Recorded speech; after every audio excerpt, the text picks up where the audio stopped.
Добрый вечер. Вы смотрите телеканал ЭТР в прямом эфире «Прайм Мацарский». Я Юрий Мацарский. И сегодня у меня в гостях Мохаммед Фараджаллах, главный редактор издания «Украина по-арабски». Доктор Мохаммед, приветствую. Спасибо большое, что пришли. Пожалуйста, добрый вечер. Мы еще попробуем сегодня подключить к нашему разговору нашего коллегу из Судана, из суданской столицы Хартум, которого зовут Хузайфа Адель. Я понимаю, я знаю, что там сейчас далеко не лучшая ситуация со связью. Там время от времени отключают интернет.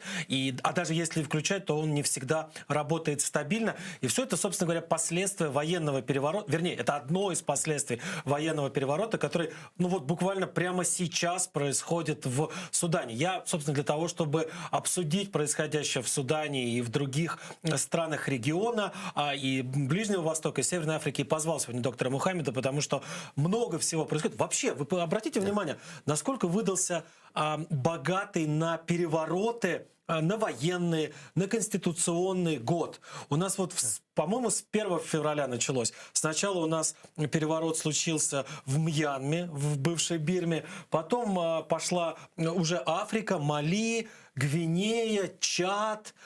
Теперь пришла пора уже не Западной Африки, а Северной Африки. Тунис, конституционный переворот, мы до него доберемся.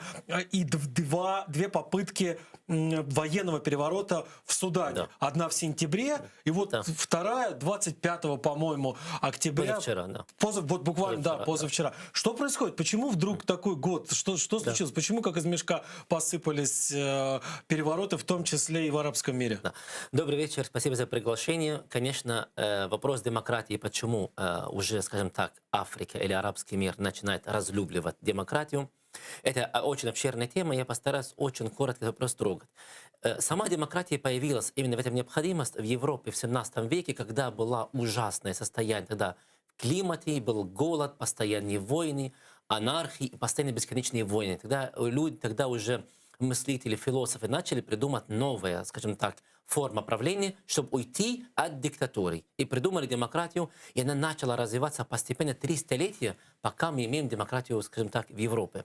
Но со временем начинается понимать, что данная именно форма правления, она имеет свои слабинки. И в первую очередь, когда она не может диктовать правила о том, что каждый должен выполнять свои обязательства. Скажем так, люди много путают вопрос демократии. Твои права защищены, но значит, будь добр, исполняй то, что обязанность. А когда это все было переносено на арабский мир, в арабском мире они знали демократию через телевизор, как в Европе ее видели.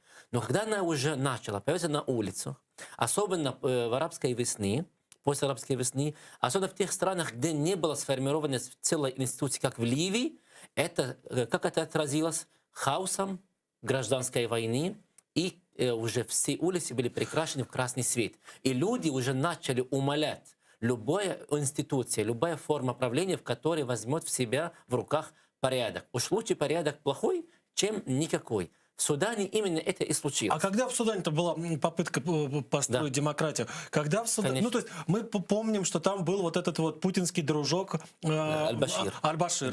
Да, который был единственным действующим главой государства, находящимся в международном розыске за уголовное преступление. Его обвиняли и обвиняют до сих пор в организации геноцида собственного народа. Ни больше, ни меньше. Его, насколько я понимаю, когда его свергла тоже, как и сейчас происходит, военная хунта. Совершенно верно. И никакой попытки построения демократии не было. Или какая-то краткосрочная, какая-то такая мельком пробежавшая по суданскому какому-то общественно-политическому ландшафту была попытка установить демократию. Да, я прошу по Судану, чтобы мы разделили Судан от Туниса, немножко терпения.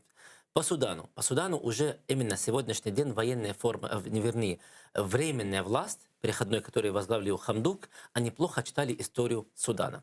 На самом деле первая демократия в арабском мире появилась в 60-х в самом Судане, когда Аль-Азгари построил современную, действительно настоящую демократию, но он не понимал тогда, что люди не готовы. Люди хотят принцип «мужик сказал, мужик сделал». И тогда уже столько офицеров вокруг него, господин президент, Мы не готовы к этому, пожалуйста. Надо вот брать быть жестче, чтобы, например, наказать плохих и поощрять хороших. Он сказал, нет, учимся жить по демократии. И он строил правильно. И он чем кончился? В СИЗО, в тюрьме. И когда военные тогда в переворот пытались как-то его оскорбить, как-то его, как скажем так, чернить его репутацию, искать его золото, какие-то вот хищные богатства, ничего не нашли. Он был очень честным, но он был не в свое время. Понял, что нужна в свое время арабская, исламская демократия, в котором правитель, он сильный, в нужный момент он пользуется, скажем так, кнут, чтобы заставить людей работать, и чтобы наказать плохих, и с другой стороны, скажем так, может смягчить, когда будет нужно. После этого все, Судан попал в орбиту военных до 2019 года. Аль-Башир, когда его на самом деле сместили, да, люди вышли на улицах в протестах, требовали его отставку, была полностью разрушена Судан. Я когда был в Судане, еще время последние 2 Вот года, давайте, я вы настолько... опишите, пожалуйста, я Да, прошу прощения, да, что я вас конечно, да. сбиваю, я просто хочу, вот, чтобы нам было понятно, и мне, и нашим зрителям, чтобы было понятно, что из себя представлял Судан при Омаре Аль-Башире, при вот том самом узурпаторе, человеке, который, судя по всему, мы не можем так утверждать, потому что нет еще судебного решения, но тем Да. не менее, который, судя по всему, был не просто причастен, а был организатором геноцида, который унес жизни десятков, Да. возможно, сотен тысяч человек, человек, который разогнал все возможные, в том числе и зачаточные институции, которые могли бы быть демократическими, который установил там жесточайшую цензуру, подчинил себе все ветви власти. Как тогда выглядел Судан и насколько Судан до вот позавчерашнего дня, до нового переворота, отличался от того Судана, который был при Аль-Башире? Аль-Башир, когда пришел в власть, он сначала именно показал силу, как военный. Когда он понял, что он там долго так не может находиться, заключил брак с исламистами. И начал уже говорить, я хочу спалать шариат. И играть таким образом хочу своих людей. Люди сначала какой-то 10 лет дали ему, вот, пожалуйста, как военный, покажи порядок. Лет 10 проходит, ну, нету, скажем так, экономическое благополучие. Позже заключает, в кавычках, брак с исламистами, чтобы они его поддержали. И он говорит, я хочу шариат построить. И под этим, вот видите, Запад против меня, потому что строил шариат. Он не строил шариат, он не строил демократию. Он находился у власти и все время находил себя новых союзников. В то время, когда я был в Судане 2 года назад, я уже был настолько, скажем так, шокирован, настолько беспорядок. Я помню, мы хотели посетить именно пирамидов, кстати, в Судан, 132 пирамидов, больше, чем в Египте в разы. Только они маленькие, Они маленькие, нубийские пирамиды. Да, но эти, скажем так, другая цивилизация. Когда мы добрались, дороги разбиты, во все дороги нельзя было где выпить кофе. И когда мы приехали, и уже никто не охраняет, Юрий, если у меня был молоток и залез на этот пирамид, начал ломать, никто не спрашивает, что вы делаете. То есть настолько была именно все... Это дало мне понять, что полностью разрушены понятия институции. Ни туризм, ни экономика, ни инфраструктура, ничего. Просто каждый Аль-Башир поставил людей, пока они воруют, и они ему, скажем так... На чем держалась эта власть? На чем эта власть? На страхе, на штыках? На страх и на взятки. Самый худший союзник – это союзник именно коррупции и силу. И тогда любые попытки людей, которые сделают это, скажем так, изменения, сразу с ними очень легко пересекались. Плюс вопрос, Аль-Башир смог создавать вторую альтернативную армию, которая называется «Сила быстрого реагирования». Это особо жестокие войска, которые, ну, против них есть серьезные дела в Дарфур. Он их себе забрал, он их легализовал. Дарфур это как раз, давайте поясним. Дарфур это как раз та самая территория, на которой было развернуто массовое уничтожение мирного населения. Совершенно Кстати, верно, с какой целью? Зачем вдруг понадобилось Аль-Баширу уничтожать большое количество собственных граждан? Тогда уже этот регион, он был давно, не знаю, сколько лет назад, был сам по себе государством. И он была там и направление сепаратизма, он попробовали отделиться. И тогда у него была война и на юг, и в Дарфур. И он это воспринял о том, что это предательство, и поэтому жестоко начал наказывать любые, кто хотят отделиться. И тогда уже эти отборные войска, которые был под генералом Хемити, который сейчас находится в Хартум, тогда уже эти люди, эти войска, они безвыходны, им нужна уже защита официальной власти. Он тогда взял их на верность. Тогда было 5000 в то время, сегодня их 40. И их легализовал под А это отдельная армия.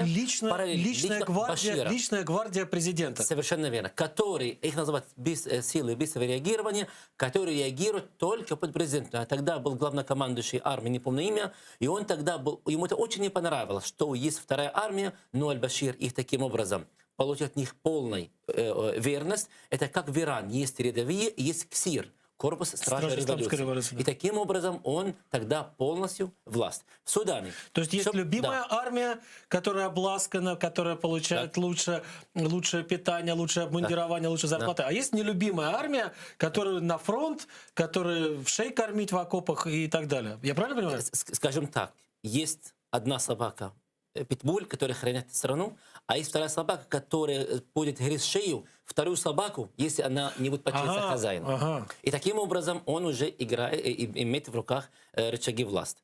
Что именно в Судане происходит? Происходит, что именно когда была уже все-таки смогли отправить в отставку Аль-Башира, арестован, но это было при помощи военных. Тогда был создан совет, суверенный совет переходного Судана, в котором вошли формула 5+6. 5 из военных, 6 из гражданских. И таким образом нашли какую-то формулу, баланс в том, что военные дали понять, вы без нас страну управлять не будете. Давайте так, вы уже, как революция победила, но мы, военные, уговаривали Аль-Башир уйти в отставку, мы его арестовали, мы от власти не уйдем. Поэтому давайте заключаем такой-то меморандум, его называли Конституционную декларацию, в котором 6 от вас, 5 от нас, но во главе генерал, именно главнокомандующий Аль-Бурхан. И таким образом мы вместе будем управлять Судан до 2023 года, до президентских выборов. Давайте разберемся. Да. Выборы должны пройти в 2023 году. Да, в июле. Почему, то есть почему стороны все-таки согласились? Что заставило военных тогда хотя бы для вида, но все-таки поделиться властью с гражданскими? И что заставило гражданских все-таки согласиться на условия военных и дать им первенство в этом самом переходном совете? Ну, по большому счету, во временном правительстве, которое появилось в Судане после изгнания тирана. Потому что военные тогда всего лишь были военные, а у них не было никакой, скажем так, статус от народа. Аль-Башир был каким-то образом... А у гражданских какой был статус от народа? Это люди, которые против них люди восстали и требовали, и эти партии пришли к власти путем... Это были политические лидеры? Лидеры, которые уже все, ушли старая власть, Аль-Башир, и чтобы закрыли глаза на том, что эти военные Аль-Башира поддержали, но тогда генерал не может назначить себя уже временным президентом, у него нет никаких рычаги. Сказали, хорошо, тогда я охраняю эту революцию, но власть будете со мной делить. И гражданские там согласились. Плюс, действительно, нет единственная, скажем так, институция, единственная организация, которая сформирована, это только военных. Без них нельзя управлять. Но гражданские упустили момент о том, что их раздоры, их неудачи сыграют на руку военным. То есть если у военных уже есть все четко, план мы выполняем, мы знаем свои, скажем так, обязательства, и мы идем по пути, у гражданских есть сильно между ними правых, левых, те, которые требуют реформ.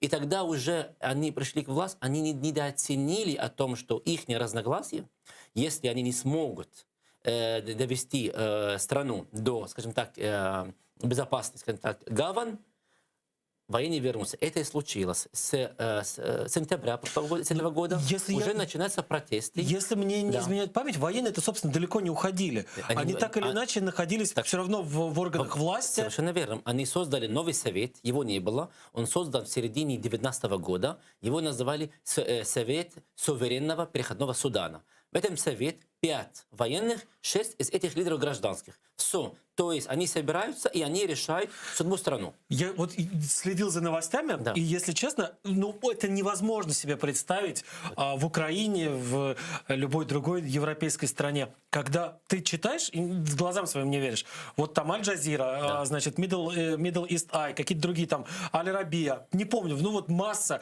значит, иностранных медиа, которые пишут о том, что на улице городов Судана выходят люди, которые требуют от военных взять всю полноту власти в стране. Я в это верю. То есть, нет, я прекрасно понимаю, Я просто, вот нам это непредставимо, что вдруг выходят люди, которые говорят, мы хотим военный переворот, Да. Мы хотим хунту. Да. Мы хотим, чтобы хунта разогнала законно избранное правительство. Мы хотим, чтобы хунта, значит, взяла на себя все функции парламента, кабинета министров и так далее. Почему вдруг, вот почему вдруг такое доверие есть у жителей Судана к военным? Почему именно военным? Почему они не вышли, не сказали, там, мы хотим, ну там, условно, либеральную революцию, или мы там хотим большевиков к власти? Почему именно военных? Тут слово «хунта» не подходит, потому что люди, отношения арабской гражданской армии — это национальная армия, которая нас не предает. Здесь слово «хунта» не Я носит понял. никакого Не-не, я отрицательного подтекста. естественно. Это просто группа военных, которая получила власть путем переворота. Хорошо, Вот я, она я хунта. постараюсь упростить. Для арабского гражданина, особенно в Судан, ему все равно форма правления, он хотел увидеть результат, он хотел увидеть борьба с коррупцией, он хотел увидеть экономическое благополучие, он хотел увидеть, что его фонд или его, скажем, национальная валюта будет сильнее, и хотел увидеть о том, что действительно он уже уверен в завтрашнем дне. Это будет называться королевство, или монархия, или республика, ему все равно. Ему эта армия, он воспринимает ее как предателя, когда она не способна защитить от врагов или будет играть на руку, скажем так, каких-то врагов. В данный момент он видит, что армия разгоняет, в кавычках, шайба бездельников. Вот эти как раз именно неудачников, которые гражданские лидеры или политические лидеры, от их раздора тогда было соглашение в прошлом месяце в Джуба о том, что между собой они решили, как будет власть разделить, и они таким образом оттеснили часть партии Судана от этого соглашения. Вот эта часть, это гражданские, вышли на протест. И я не знаю, это специально, не специально, но они, этот протест, настолько наросли, что основной порт Судан, на который должно через него поступать продукты питания, перестал работать. Продукты питания стали гораздо меньше, цены возросли, и люди что увидели? Анархию, хаос. И тогда люди, когда увидели этого, тогда действительно начали выходить, нам нужен порядок. А это настоящие были люди? Это не Люди спектакль, организованный Нет. самими военными? Нет, это как раз был промах гражданских, которые воспользовали военных. И тогда уже это нарастание, и это было заметно 21 именно сентября. Тогда был уже, скажем так, неудачный переворот. Если внимательно читаем тогда, о чем тогда Хамдук, это уже арестованный уже или под стражей, премьер-министр, он заявил о том, что тогда уже военные помогли, вот мы уже справились с этим военным переворотом. Они ожидали, что выйдет Хамдук, и говорит, вам спасибо. Он говорит, этот военный переворот неудачный, он был организован на начальном уровне. Это был вызов кому? Обвинение своему, скажем так, Аль-Бурхан. После этого потребовал о том, что мы должны уже быстро переходить к гражданской форме правления. В это время начинается Аль-Бурхан, это глава военного совета и суверенного, обвинит политические лидеры, что они недееспособны, они не могут ничего делать, и они забыли, что именно военные спасли страну. И вот этот целый месяц разбрасывания слов друг против друга, пока на ночь на какой-то ужин прилетает спецпредставитель США по делам Африки, и состоится четверка. Хамдук, это которая премьер-министр, Аль-Бурхан, который является главнокомандующий, Хемидти, который это главнокомандующий силы быстрого реагирования, и американский представитель. И здесь, это согласно утечке информации, представитель США говорит, вот мы вам выделяем по программе $700 миллионов для мирной перехода и помощи, поддержки и так далее. И мы благодарны временное правительство и гражданских, благодаря им мы уже сняли сюда на списки стран, поддерживающих терроризма. Мы уже списали много долгов. И таким образом он начинает перечислять все это, приписывать успехов кому? Гражданским. Военным это не понравилось. Дальше США дает понять, намекать, что мы требуем, не просто, мы требуем, что побыстрее власть передавать гражданским. И военных не дали себе долго ждать.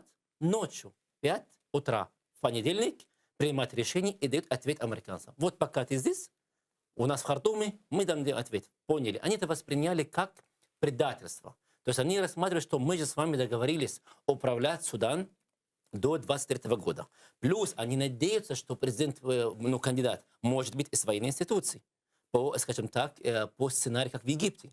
Естественно, надо найти фигуру. Они еще не договорились, кто будет кандидатом. А если вдруг, представим себе... И сейчас они воспользуются промах, что люди выходят на улицу, есть действительно бойкотируют по разным причинам. И плюс есть проблема в стране, в котором действительно с продукты питания, это им дает, скажем так, косвенное основание объявить чрезвычайное положение. Тогда прибывают военные в Хамдук в 5 утра, и ему требуют, чтобы он отрекался от власти, и о том, что он должен сейчас объявить это. Он отказывается, Они его арестовывают. воспользовались просчетами гражданского правительства, воспользовались... И их неудача. Воспользовались неудачами, смогли обернуть это в свою пользу, выставить себя защитниками интересов простых суданцев, выставить себя спасителями страны. Что дальше им делать? Вот они вот сейчас, что называется, в пожарном режиме какие-то дырки заткнули. Да. Но эти дырки в пожарном режиме нельзя затыкать постоянно. Страна должна работать, ну, то есть нужно выстроить какие-то институции, нужно дать возможность стране идти, ну, то есть самой, не шатаясь от одного переворота к другому перевороту, не подставляя ей постоянно костыли.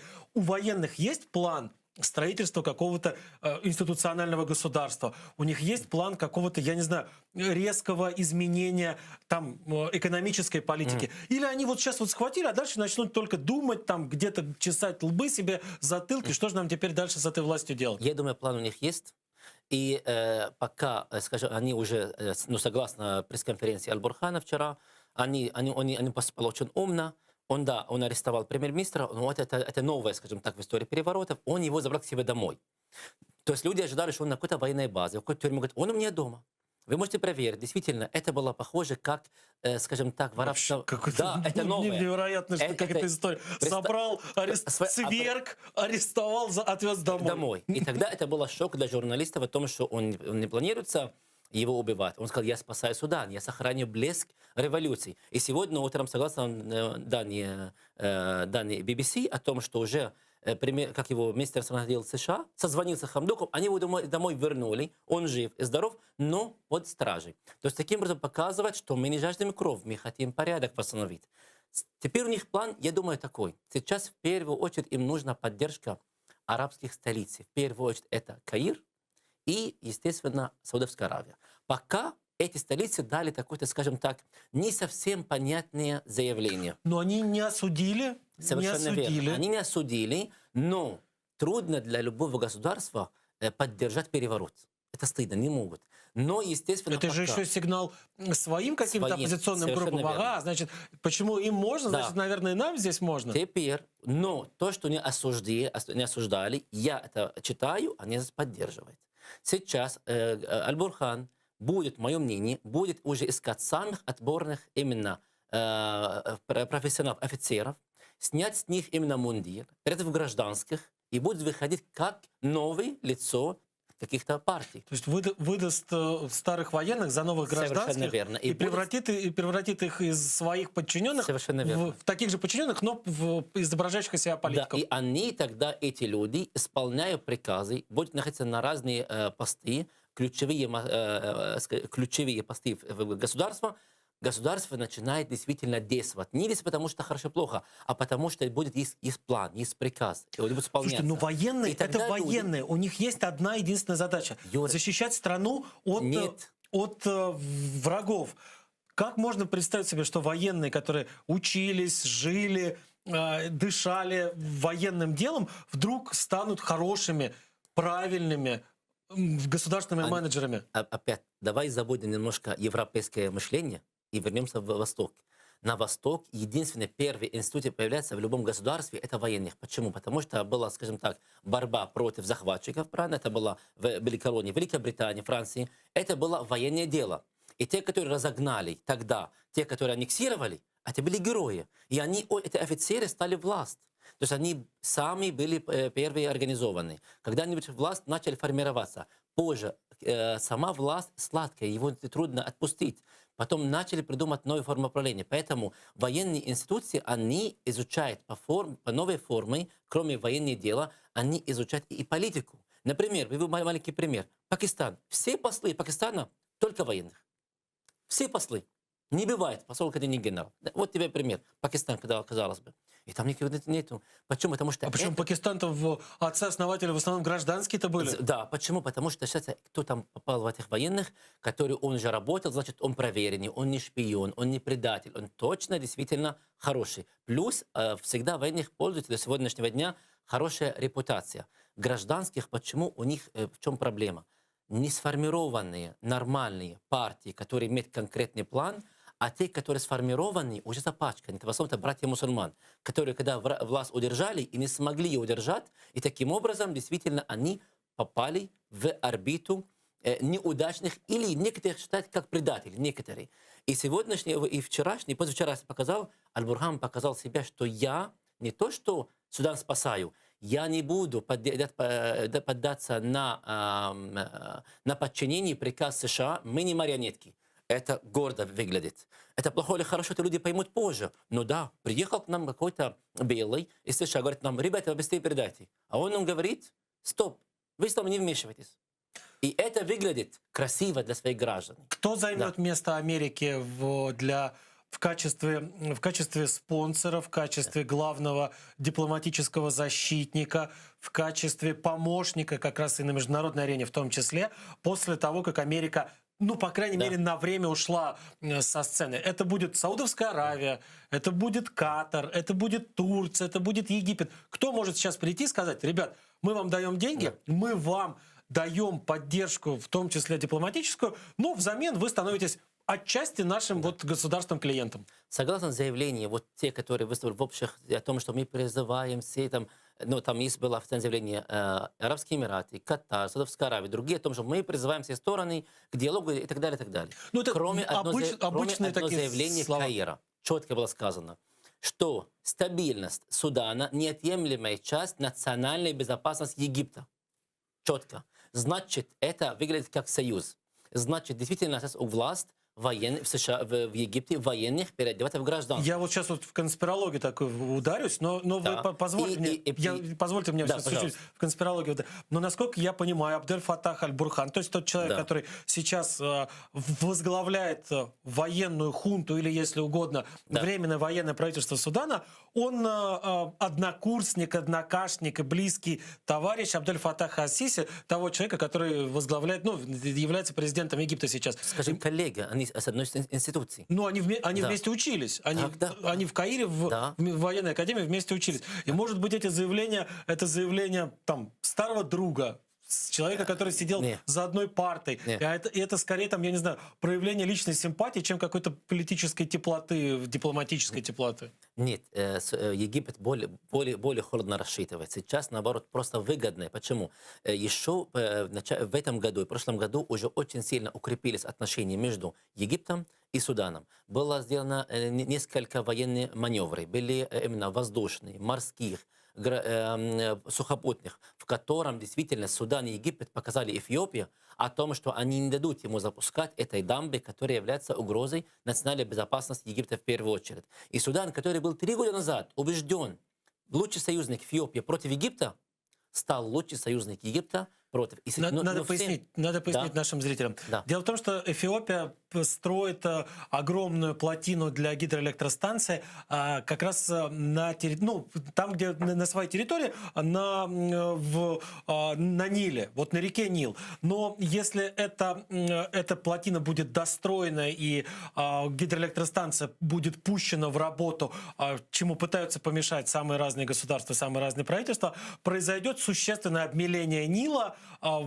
которое уже дальше по течению, то есть это в первую очередь как раз в Судане и в Египте. Это грозит серьезными проблемами для обоих государств. Почему? Потому что, ну, так или иначе, даже если вот просто на карту посмотреть, на физическую карту, что Судана, что Египта, там 90, наверное, процентов всех городов, деревень, вообще всей жизни сосредоточено вдоль берегов Нила. Вот вдоль берегов Нила сосредоточена вся экономическая жизнь.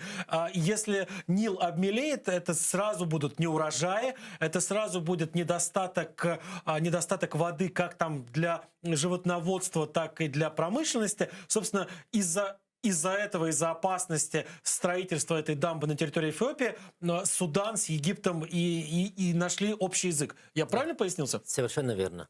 И более чем общий язык, но этот общий язык, если его анализируем, это не было на уровень министерства, на уровень армии с армией, но он имел военный характер. И тогда действительно Судан стал лучшим союзником и другом Египта.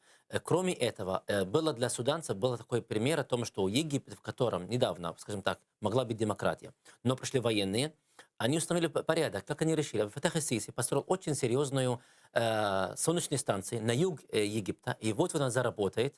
И они уже сделали такой сценарий. Всем странам, которые ожидают... Юг Египта — это как раз Судан. Это как раз суданская граница. Совершенно верно. И уже эта тактика была очень сильная. Тогда уже они уже в среду говорят, вот из-за военных мы не смогли себе доказать. Пока его критиковали, он работал. Вот в чем плюс военных? Они никого не должны убеждать. Они работают, они время пользуются. Построена сейчас самая мощная в мире солнечная энергостанция, электростанция, в котором сейчас Египет предлагает всем странам Африки вокруг Эфиопия дешевую очень электроэнергию. И тогда Эфиопия, ее плотина уже никому не нужна. Кроме этого, официально внешняя разведка Египта заключили соглашение со всеми странами от Джибути до Центральной Африки. Они окружили Эфиопию и показали, они сейчас ее, скажем так, окружали с всех сторон. Мало того, смогли поднять, это неофициальная информация, уже есть такой регион Тигре, в самом Эфиопии уже начал восстать против самих там Эфиопии. война сейчас идет в И Тиграе, сейчас да. люди смотрят в восхищении о том, что все-таки мало того, что порядок, Египет занимает свое время, как при Гамаль Абдул Насер, становится действительно ведущим в арабском мире и в Африке. Сейчас уже военных в Судане, они этот модель им понравилась. И они смотрят, с одной стороны, у них все в руках, и могут со своими, скажем так, коллегами учиться и поднять Судан, или смотреть на этих неудачников, в кавычках, политические лидеры, которые не смогли взять во внимание истории Судана и что могут им их разногласия. Пользуясь моментом и переворот. На международный сейчас, естественно, Саудовская Аравия, в первую очередь, она сейчас пока не дает понятия, но она будет поддержать Египет. И Египет заинтересован, чтобы был в Хартуме. Неважно, это военный или гражданский, но тот, который будет союзником, уже не другом, а союзником. Турции уже все нет. Как раз Турция раньше получила договор на остров Савакин, а Египту это еще не понравилось, потому что там могла быть военная база Турции. И сейчас, естественно, до сегодняшнего дня серьезные разногласия между Египтом и Турцией. Поэтому Египет не позволит Турции повлиять на Судан. Конечно, будут нормальные отношения, но уже все, он выходит из орбиты влияния. Тут будем вопрос, а как игроки? Китай и Россия. Китай имеет единственную пока военную базу за пределами своей территории. Джибути. Это очень далеко. Это африканская страна, совсем недалеко как раз от Судана. Расположенная от Судана. И сейчас плюс в самом Судане есть огромные запасы и нефть, и золото, и другое. То, что Китаю это может. Поэтому если Китай получит то, что ему надо, ему не будет не проблема признать данное правительство. То же самое и Москва, которая она особо тут не сыграла роль, но она играет на промахах США, так как это случилось в Но Москва же Афганистане. там прям буквально вот увязла. То есть там она есть, ее уши торчат отовсюду. В Судане действовал ЧВК Вагнера. Так, Судя по всему, к каким-то там попыткам предыдущих переворотах имели отношение, непосредственное отношение персонажей из Москвы. Вероятно, не только вот, что называется, ногами и там кулаками действовали, но и какие-то, может быть, я предположу, какие-нибудь организаторы из Москвы тоже пытались поучаствовать. Москве-то что там нужно? Чего она все тут нос высует? До сегодняшнего дня нет неофициального заявления, скажем, по этому, значит, идет торги. Раз нет заявления, нет, они все-таки, мы должны недооценить роль Москвы. То, что, да, у нас с ними проблема есть, но они в Африке очень давно уже действительно Но это же роль дестабилизирующая. Совершенно верно. Для нас дестабилизирующая, а для них, для военных, если они получат признание... Давайте вспомним Аль-Башир. Когда Аль-Башир был в Сочи с Путиным, он не просто его сказал, я вас приглашаю, он говорит, я вас умоляю, к нам приезжайте, защитите нас от от США. То есть это было очень низко, и Путин этим улыбался и восхищался. А это показал своим гражданам, потому что, ребята, мы сверхдержавой. И это просучилось. Сейчас Египту не понравится ни одной военной базы и вокруг. Египет, у него своя, скажем так, планы. И Судан, у него серьезные планы. Сейчас США, они осуждали на международном уровне, требовали отпускать премьер-министра, они его отпустили. Сейчас будут политические игры о том, что убеждать, что такие Хамдок каким-то образом убеждать, чтобы он сам ушел в отставку. Если им это удастся, тогда выходит, никто никого не убивал, и он ушел за власть. Если не удастся, тогда у военных есть проблема. Что дальше делать? Потому что все-таки им нужна легализация. Одно дело, ты украл холодильник, А другое дело, тебе его отдали. Его отдать, совершенно верно. Сейчас этот и будет идти. Какой план у военных? Мы посмотрим. Но я уверен, у них есть четкий план. Плюс удержать они не собираются. И вчера уже в мере протеста уже 10 человек было убито. Значит, у них серьезный настрой. Да, в том-то и дело. Кровь-то пролилась уже. Уже пролилась, То есть я так понимаю, что вот эта самая пролитая кровь фактически отрезает пути назад. Они уже не могут сказать, у нас не получилось, возвращаем власть гражданским, но уже есть убитые и, Хорошо, вероятно... а вот вопрос, каким гражданским? Сейчас идет именно о том, что есть часть гражданских сил немного, есть такая-то именно, есть часть, которая откололась от силы реформы. Если они будут в форме партии, они скажут, пожалуйста, мы на стороне армии. И этот будет гражданский. И тогда они получат военную поддержку, и они таким образом могут каким-то образом украшать переворот, и таким-то образом будет идти. А те, которые неугодных, они будут раз, два, три, но в любом случае это нельзя продать бесконечно. Тот, кто сейчас сможет обеспечить полностью восстановление и работоспособность Судана. А вопрос сейчас очень серьезная проблема экономическая. Кто сможет действительно решать, чтобы все начала работать экономика, агропромышленность, вот тогда люди за ним пойдут. Уже не важно. Сейчас, я думаю, вот у гражданских такого шанса нет. Чтобы они могли сделать, должны быть во власть. Они уже не во власть. А у военных они смогут это сыграть красиво, если они успеют. США, мы знаем, они всегда, скажем так, действуют стенчиво. Они не будут войти в войска и заставлять. А пока они осуждают, говорят, тогда те могут работать. Мы должны понаблюдать в ближайшие дни, что будет. Но военных четко они были легализованы частично, когда гражданское согласилось быть они в Совет суверенного совета перехода, их было там 5 человек. Сейчас они просто сказать, мы временно брали на себя ответственность управлять страну до июля 2023 года. А что случится за год, это уже много чего может. Давайте теперь разберемся с тем, что у нас происходит в другой стране арабского мира. Тоже, там вообще очень любопытная история, я имею в виду Тунис. Там же до совсем недавнего времени, начиная с 25 июля и вот по-моему, до прошлой недели, не было никакой другой власти, или почти никакой другой власти, кроме президента. Каис Саид, президент Туниса, 25 июля разогнал, пользуясь одной из статей Конституции, разогнал парламент, приостановил работу Кабинета министров, причем Конституция давала ему на это месяц, потом через месяц он должен был возобновить работу всех этих институций. Он проигнорировал это положение Конституции и, по большому счету, вот до совсем недавнего времени был единственным правителем в стране. Сейчас он сформировал некий Кабинет министров, назначил, я, к сожалению, не помню, боюсь, вернее, ошибиться в произношении, женщину назначил главой этого самого Кабинета министров. И что? И как теперь? И почему вдруг понадобилось президенту, который и так президент, устраивать весь этот, политический цирк? Это так можно назвать.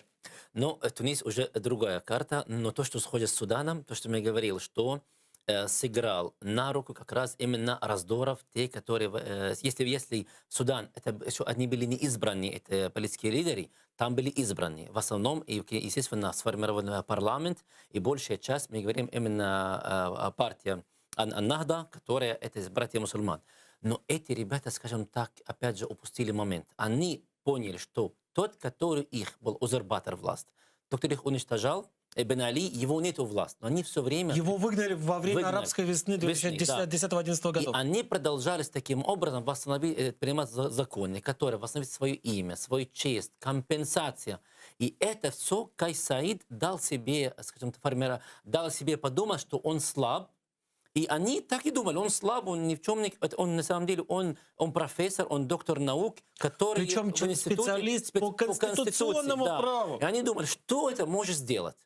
Недооценили. То же самое была и ошибка в Каире. И уже наблюдая за этим, естественно, они полностью принимают законы. И когда уже президент накопил на них дела, о том, что они уже приписали себе не то что миллионы, уже миллиарды, компенсация за счет бюджета, в ущерб, который была бывшая власть, уже смог это донести до народа, президент, о том, что вот видите, эти, которые сегодня в парламент, они не отомстят Бен Али, а вам, это ваши деньги, себя приписывать за то, что их уничтожал другой. И тогда начали люди выходить против исламистов. Он этим воспользовался, но он официально, он избран президент, пользуясь статью 80 в Конституции, полностью Но он же объявляет... потом в конце концов эту статью нарушил. Он же через месяц не вернул власть. Вы говорили, Мажмед, он как раз знаток Конституции. Он каждая из статья можно трактовать... Если ты знаешь, как работает Конституция, ты знаешь, как и обойти те или иные положения можно ее Конституции. трактовать как угодно. Он трактовал ее о том, что власть есть. Он имеет право иметь право. Таким образом, заморозил работу парламент.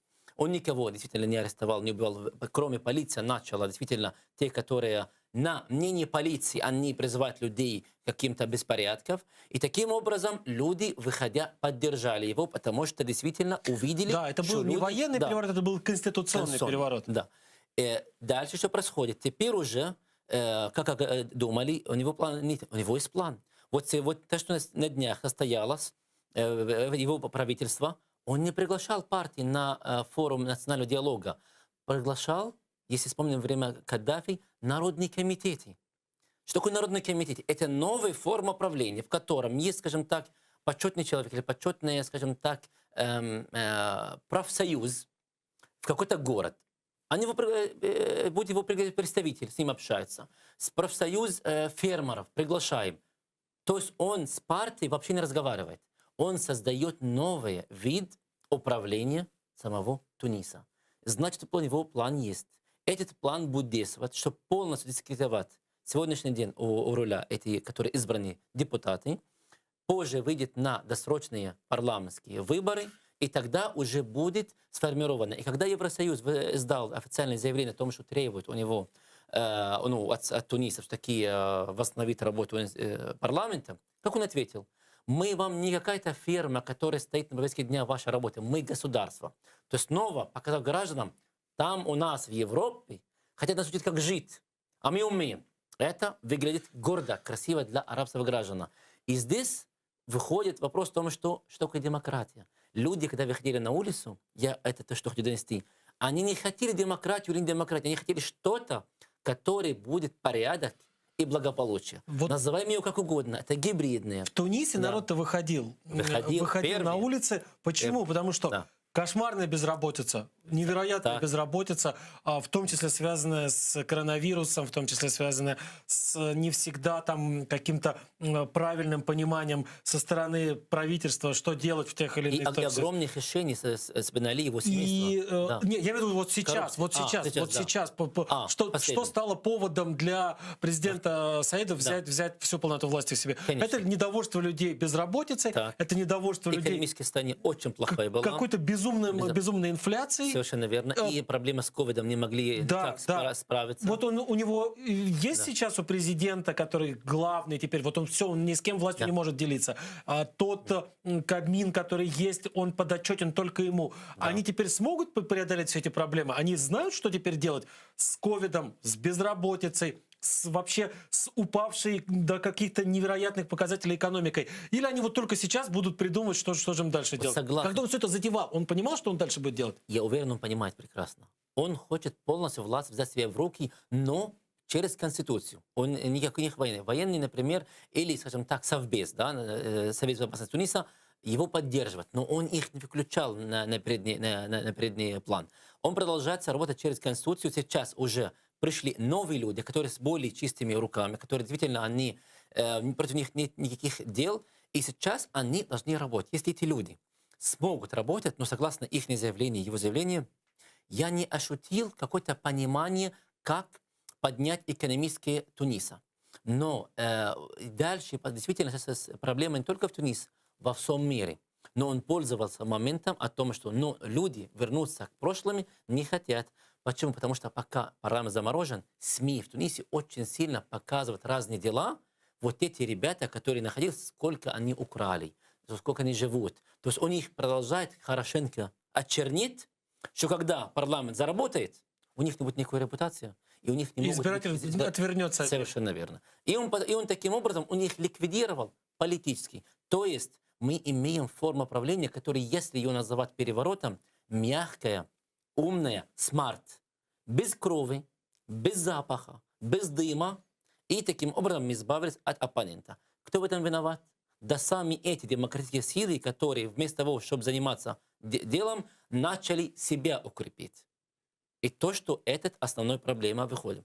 Сегодняшний день, если честно, не только в арабском мире, в Африке, в тех странах, где люди привыкли видеть сильного правителя. Вот видим в Ираке. Да, Ирак сейчас он был во главе Саддама Хусейна. Был диктатор, конечно. Он людей уничтожал, было. Десятками тысяч убивал собственных но граждан. сейчас сами люди в Ираке разочарованы. Они говорят, хорошо, демократия. Нам дала проблема сунниты, шииты, между Ираном, между Саудовской Аравией. Мы не знаем, как жить. У нас наш динар упал до нуля. У нас огромное богатство. То есть люди начинают уже переоценивать понятие ценностей. И этот момент, который тогда люди, когда выходили на улицу, они не знали, не понимали, что перед тем, как выйти, сама государство готово работать по другому сценарию или нет. Вот Тунис более-менее был готов, потому что действительно была основана институция каким-то образом, и люди более-менее цивилизованно решили. А в Ливии, где все было один лидер и больше ничего, до сегодняшнего дня страна, которая, скажем так, на бочке золота, постоянные проблемы, постоянные войны, и не выходит. Сейчас человек, который, например, терял, дай бог, своих детей, своих родных, ему нужна демократия? Нет, конечно. В Сирии люди зачем вышли? Ради демократии. Сейчас их спроси, им нужна? Нет. Потому что люди, когда им демократия, они не понимали, что такое демократия. И сейчас уже данные спецслужб и разведки этих стран, которые установлены, они работают через смарт-системы, через мягкие силы, через СМИ, через своих союзников убеждать людей, что нам в арабском мире нам не нужна такая демократия, нам нужна другая форма управления. Вот такая мы узнаем позже. То есть это будет некий гибрид между, скажем так, хорошей, сильной власть правителя и, естественно, какое-то умеренное волеизъявление на какой-то уровень. И вот тогда действительно мы понимаем, что демократия европейская и в арабском мире уже приходит. И сейчас, когда люди, как вы говорили вначале, сами требуют вроде военным, пожалуйста, тогда автор арабской весны уже полностью потерпел неудачу. У нас не так много времени осталось. Я все-таки хочу закончить историю с тем, что происходит в Тунисе. Хочу разобраться. Есть, скажем так, изгнанные из власти люди, представители партии власти, и не только партии власти, там же много партий было, разные фракции были. Эти люди явно недовольны. У них есть какие-то... Понятно, что они подрастеряли популярность из-за кризиса, из-за безработицы, подрастеряли популярность из-за того, что действительно СМИ сейчас начинают их полоскать, и, в том числе из-за дела. Не будем здесь демонизировать наших коллег из СМИ Туниса. Но, тем не менее, они есть, у них есть какое-то количество тех людей, которые их поддерживают, есть какое-то количество тех людей, которые недовольны происходящим в стране. Даже я как-то в своей программе здесь в Прайме показывал демонстрацию недовольных, несогласных. Там действительно были тысячи человек, которые вышли на улицы столицы и требовали вернуть парламент к работе, требовали восстановить его в том виде, в котором он был на тот момент 25 июля, когда он был разогнан. Эти люди, они могут каким-то образом дестабилизировать ситуацию в стране? Они могут каким-то образом помешать исполнению плана президента Саида, в чем бы этот план не состоял? В Тунисе нет. поскольку там военные охранители порядка очень мудрые. Я наблюдал, когда люди выходили, им дали возможность. Не было, когда проявляется беспорядок, когда люди выходят в мир демонстрации, значит их убивать. А если люди вышли и стоят, их не трогают, пожалуйста, они сами устают, и сами понимают, их не слушают, но и у них не будет на какой-то аргумент вызывать какой-то, скажем так, негатив или какую-то международную поддержку против этих военных. Военные говорят, у нас есть приказ, мы охраняем парламент, мы вас не пустим. Вы хотите стоять? Стойте, пожалуйста, мы вам не запрещаем.